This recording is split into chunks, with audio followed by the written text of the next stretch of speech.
ಒಮ್ಮೆ ನೀವು ಮುಖ್ಯಮಂತ್ರಿ ಆಗಿರುವಾಗ ನಿಮ್ಮ ಬಗರ ಬಗ್ಗೆ ನಿಮ್ಮ ಬಗ್ಗೆ ಬಸವನಗೌಡ ಯತ್ನಾಳ್ ಏನು ಹೇಳಿದ್ದಾರೆ ಅನ್ನತಕ್ಕಂಥದನ್ನ ಜ್ಞಾಪಕ ಮಾಡ್ಕೊಳ್ಳಿ. 25,000 ಕೋಟಿ ರೂಪಾಯಿಗಳನ್ನ ಯಡಿಯೂರಪ್ಪ ಮತ್ತು ಅವ್ರ ಮಗ ಒಡೆದು ಬಿಟ್ಟಿದ್ದಾರೆ. ಯಾರು ಹೇಳಿರೋದು? ಬಿಜೆಪಿಯ ಕೇಂದ್ರದ ಮಂತ್ರಿಯಾಗಿದ್ದಂತ ಬಸವನಗೌಡ ಯತ್ನಾಳ್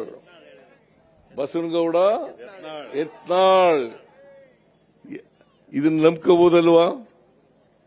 ಅವ್ರ ಪಾರ್ಟಿಯವರೇ ಹೇಳಿರೋದು. ನಾನು ಹೇಳಿದ್ರೆ ನಂಬ್ಕೋಬಾರ್ದು, ಅಥವಾ ಮಲ್ಲಿಕಾರ್ಜುನ ಹೇಳಿದ್ರೆ ನಂಬ್ಕೋಬಾರ್ದು, ಪ್ರಭಾ ಮಲ್ಲಿಕಾರ್ಜುನ ಹೇಳಿದ್ರೆ ನಂಬ್ಕೋಬಾರ್ದು. ಇವರು ಹೇಳಿರ್ತಕ್ಕಂಥದ್ದು ಬಿಜೆಪಿಯ ಬಸವನಗೌಡ ಯತ್ನಾಳ್. ಇವರು ಕಡು ಭ್ರಷ್ಟರು. ಇವರು ನನ್ನ ಬಗ್ಗೆ ಹೇಳ್ಕೊಂಡು ತಿರುಗಾಡ್ತಾರೆ. ಕಡು ಭ್ರಷ್ಟರು ಇವರು. ಬಿಜೆಪಿಯವರು ಇದಾರಲ್ಲ, ಅವ್ರಿಗೆ ಯಾವುದೇ ನೀತಿ ನಿಯಮ ಮಾನ ಮರ್ಯಾದೆ ಏನೂ ಇಲ್ಲ. ಬಸವನಗೌಡ ಯತ್ನಾಳ್ ಅವ್ರನ್ನ ಎಕ್ಸ್ಪೆಲ್ ಮಾಡಿದ್ದಾರೆ, ಪಕ್ಷದಿಂದ ಅಮಾನತ್ ಮಾಡಿದ್ದಾರೆ. ಅವ್ರನ್ನ ಕರ್ಕೊಂಡ್ಬಂದು ಬಾಗಲಕೋಟೆಯಲ್ಲಿ ಕ್ಯಾನ್ವಾಸ್ ಮಾಡಿಸ್ತಾರೆ. ಇವ್ರಿಗೆ ಎಷ್ಟ ಹೀನಾಯ ಸ್ಥಿತಿಗೆ ಬಂತು ಭಾರತೀಯ ಜನತಾ ಪಕ್ಷ ಅಂತಂದ್ರೆ ಹೇಳಲಿಕ್ಕಾಗಲ್ಲ. ಎಂಥ ಹೀನಾಯ ಪರಿಸ್ಥಿತಿ ಬಂತು. ಒಬ್ಬ ಪಕ್ಷದಿಂದ ಉಚ್ಚಾಟಿಸಲ್ಪಟ್ಟಿರ್ತಕ್ಕಂಥ ವ್ಯಕ್ತಿಯನ್ನ ಕರ್ಕೊಂಡ್ಬಂದು ಅವರ ಅಧಿಕೃತ ಅಭ್ಯರ್ಥಿ ಪರವಾಗಿ ಕ್ಯಾನ್ವಾಸ್ ಮಾಡಿಸ್ತಾರೆ ಅಂತಂದ್ರೆ ಭಾರತೀಯ ಜನತಾ ಪಕ್ಷ ದಿವಾಳಿಯಾಗಿದೆ ಅಂತಕ್ಕಂಥದನ್ನ ಇದು ಅರ್ಥ ಆಗ್ತದೆ ಅಂತಕ್ಕಂಥ ಮಾತುಗಳನ್ನ ಹೇಳಲಿಕ್ಕೆ ಬಯಸ್ತೇನೆ. ಅದಕ್ಕೆ ನಾನು ಹೇಳಿದೆ, ಬಾಗಲಕೋಟೆಯಲ್ಲಿ ಹೇಳಿದೆ, ನಮ್ಮ ಕ್ಯಾಂಡಿಡೇಟ್ ಗೆಲ್ಲದು 100% ಸತ್ಯ.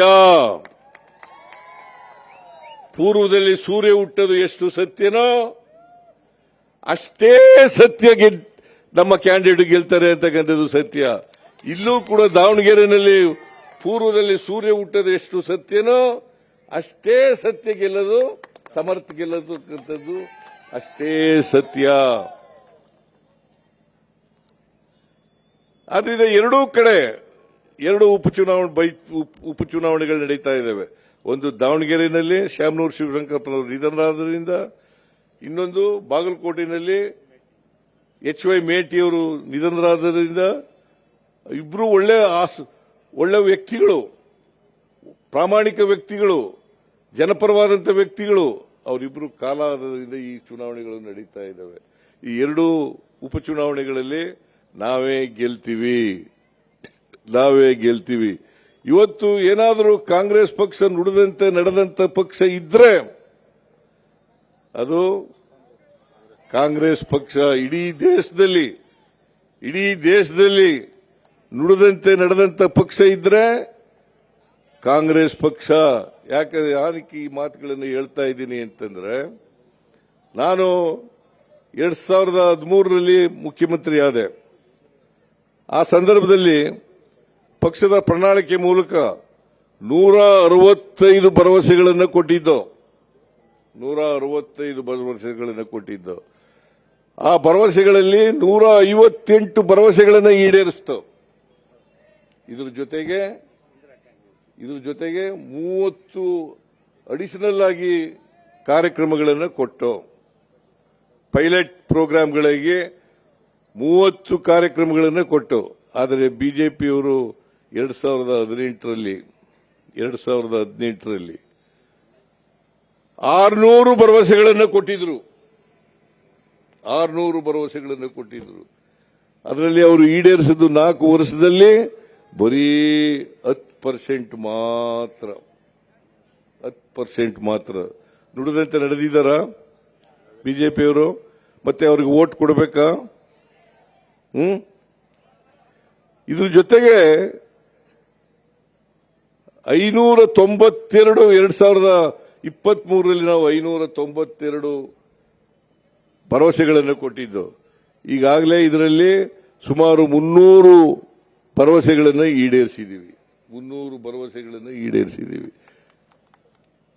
ಇವುಗಳ ಜೊತೆಗೆ 5 ಗ್ಯಾರಂಟಿ ಯೋಜನೆಗಳನ್ನು ಕೊಟ್ಟಿದ್ದು. 5 ಗ್ಯಾರಂಟಿ ಯೋಜನೆಗಳನ್ನು ಕೊಟ್ಟಿದ್ದು. ಈ 5 ಗ್ಯಾರಂಟಿ ಯೋಜನೆಗಳು ಶಕ್ತಿ ಯೋಜನೆ,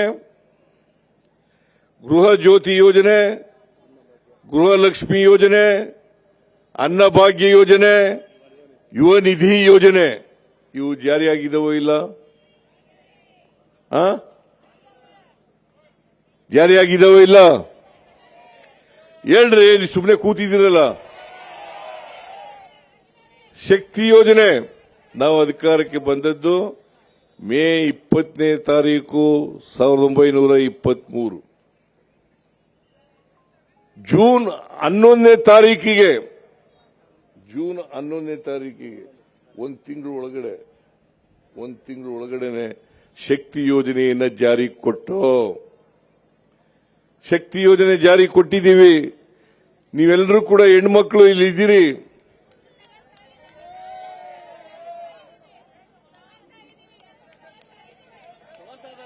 ಬಸ್ನಲ್ಲಿ ಫ್ರೀಯಾಗಿ ತಿರುಗಾಡ್ತಾ ಇದ್ದೀರಾ ಇಲ್ಲ? ಯಾಕೆ ಬಿಜೆಪಿಯವರು ಮಾಡಲಿಲ್ಲ ಈ ಕಾರ್ಯಕ್ರಮನ? ಅಥವಾ ಯಾವುದಾದ್ರೂ ರಾಜ್ಯದಲ್ಲಿ ಮಾಡಿದಾರ? ಬಿಜೆಪಿ ಅನೇಕ ರಾಜ್ಯಗಳಲ್ಲಿ ಅಧಿಕಾರದಲ್ಲಿದೆ, ಕೇಂದ್ರದಲ್ಲಿ ಅಧಿಕಾರದಲ್ಲಿದೆ. ಮಾಡಿದಾರ? ಮಾಡಿಲ್ಲ. ಅದ್ರ ಬದಲು ಏನ್ ಮಾಡ್ತಾ ಇದ್ದಾರೆ? ವಿರೋಧ ಮಾಡ್ತಾ ಇದ್ದಾರೆ. ಯಾರು ವಿರೋಧ ಮಾಡೋದವ್ರು ಗೊತ್ತಾ ನಿಮಗೆ? ರಾಜಸ್ಥಾನದಲ್ಲಿ ಈ ಗ್ಯಾರಂಟಿ ಯೋಜನೆಗಳನ್ನು ನಾವು ಘೋಷಣೆ ಮಾಡಿದಾಗ ವಿರೋಧ ಮಾಡಿದವರು ಈ ದೇಶದ ಪ್ರಧಾನಿ ನರೇಂದ್ರ ಮೋದಿಯವರು. ಏನಂತ ಹೇಳಿದ್ರು ಗೊತ್ತಾ? ರಾಜಸ್ಥಾನದಲ್ಲಿ ಈ ಗ್ಯಾರಂಟಿ ಯೋಜನೆಗಳನ್ನು ಜಾರಿ ಮಾಡಲಿಕ್ಕೆ ಸಾಧ್ಯ ಇಲ್ಲ, ಅಪಾರವಾದಂಥ ದುಡ್ಡು ಬೇಕು, ಕರ್ನಾಟಕ ರಾಜ್ಯ ಆರ್ಥಿಕವಾಗಿ ದಿವಾಳಿ ಆಗ್ಬಿಡ್ತದೆ, ಮಾಡಲಿಕ್ಕೆ ಸಾಧ್ಯನೇ ಇಲ್ಲ ಅಂತ ಹೇಳಿದ್ರು. ನಾನು ಹೇಳ್ಕೊಳ್ಳಿ ಅಂತ ಉತ್ತರ ಕೊಡಕ್ಕೆ ಹೋಗಲಿಲ್ಲ. ಆದರೆ ಈ ಗ್ಯಾರಂಟಿ ಯೋಜನೆಗಳನ್ನ 1 ವರ್ಷ ಮುಗಿಯೋದ್ರೊಳಗಡೆ ಎಲ್ಲ ಗ್ಯಾರಂಟಿ ಯೋಜನೆಗಳನ್ನ ಜಾರಿ ಮಾಡಿದೀವೋ ಇಲ್ಲ? ಜೂನ್ ತಿಂಗಳಲ್ಲಿ ಶಕ್ತಿ ಯೋಜನೆ, ಜುಲೈ ತಿಂಗಳಲ್ಲಿ ಗೃಹ ಜ್ಯೋತಿ ಮತ್ತು ಅನ್ನಭಾಗ್ಯ ಕಾರ್ಯಕ್ರಮ, ಆಗಸ್ಟ್ ತಿಂಗಳಲ್ಲಿ ಗೃಹಲಕ್ಷ್ಮಿ, ಜನವರಿ ತಿಂಗಳಲ್ಲಿ ಯುವ ನಿಧಿ ಕಾರ್ಯಕ್ರಮ ಶಿವಮೊಗ್ಗದಲ್ಲಿ, ಮೈಸೂರಿನಲ್ಲಿ ಇದನ್ನು ಜಾರಿ ಕೊಟ್ಟದ್ದು ರಾಹುಲ್ ಗಾಂಧಿ ಅವರು ಬಂದಿದ್ರು, ಮಲ್ಲಿಕಾರ್ಜುನ ಖರ್ಗೆ ಅವರು ಬಂದಿದ್ರು, ನಾನು, ಡಿ.ಕೆ. ಶಿವಕುಮಾರ್ ಮತ್ತೆ ನಮ್ಮ ಪ್ರಧಾನ ಕಾರ್ಯದರ್ಶಿಗಳು ಸುರ್ಜೇವಾಲಾ ಅವರೆಲ್ಲರೂ ಕೂಡ ಒಟ್ಟಿಗೆ ನಾವು ಜಾರಿ ಮಾಡೋದು. ಅವ್ರು ಯಾಕೆ ಬಿಜೆಪಿ ಅವರು ಮಾಡಲಿಲ್ಲ? ಈ 4 ವರ್ಷ ಇದ್ರಲ್ಲ, ಯಾಕೆ ಮಾಡಲಿಲ್ಲ?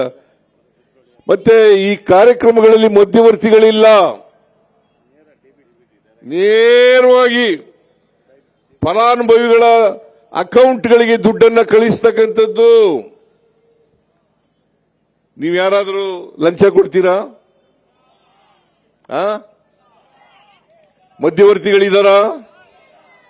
ಮಧ್ಯವರ್ತಿಗಳಿಲ್ಲ, ಲಂಚ ಇಲ್ಲ, ಕಮಿಷನ್ ಇಲ್ಲ. ಇದನ್ನ ಮಾಡಿದವರು ಯಾರು? 5 ಗ್ಯಾರಂಟಿ ಯೋಜನೆಗಳನ್ನು ಕೂಡ ಜಾರಿ ಮಾಡಿದ್ದೀವಿ.